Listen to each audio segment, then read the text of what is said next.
বৈষম্য বিরোধী আন্দোলনের অন্যতম সমন্বয়ক মাহিন সরকার। এরপরে শহীদ মিনার থেকে সচিবালয় অভিমুখে পদযাত্রা করেন তারা। পরে সচিবালয়ের সামনের রাস্তায় পুলিশের বাধার মুখে পড়েন তারা। এ সময় পুলিশ তাদের দিকে জলকামান ছুড়লেও আটকানো যায়নি তাদের। পুলিশের ব্যারিকেড ভেঙে সচিবালয়ের রাস্তায় ঢুকে পড়েন তারা। বলেন, দাবি আদায় না করে ঘরে ফিরবেন না তারা।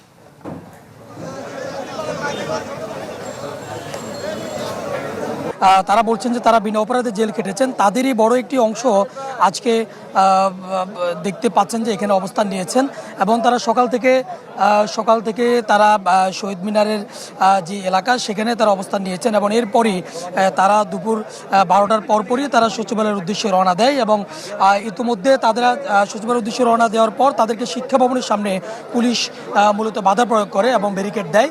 তারা সে ব্যারিকেড ভেঙে তারা সামনে চলে আসে। এই মুহূর্তে যে বিডিআর সদস্যরা রয়েছেন সাবেক, তারা এই মুহূর্তে আব্দুল গনি রোড অর্থাৎ একেবারে সচিবালয়ের কাছাকাছি জায়গায় তারা অবস্থান করছেন এবং তারা বলছেন যে তাদের যে দাবিগুলো অর্থাৎ চাকরি ফেরত দেওয়া এবং যারা জেল খেটেছেন বিনা অপরাধে সেগুলোর ন্যায্য তদন্ত করা, এই বিষয়গুলো যতক্ষণ পর্যন্ত না সমাধান না হবে ততক্ষণ পর্যন্ত তাদের যে অবস্থান সেটি তারা চালিয়ে যাবেন।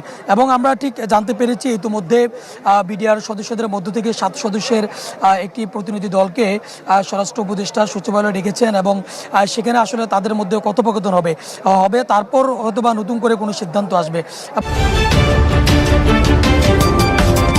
আপনারা দেখছেন দৈনিক ক্রাইম সিন।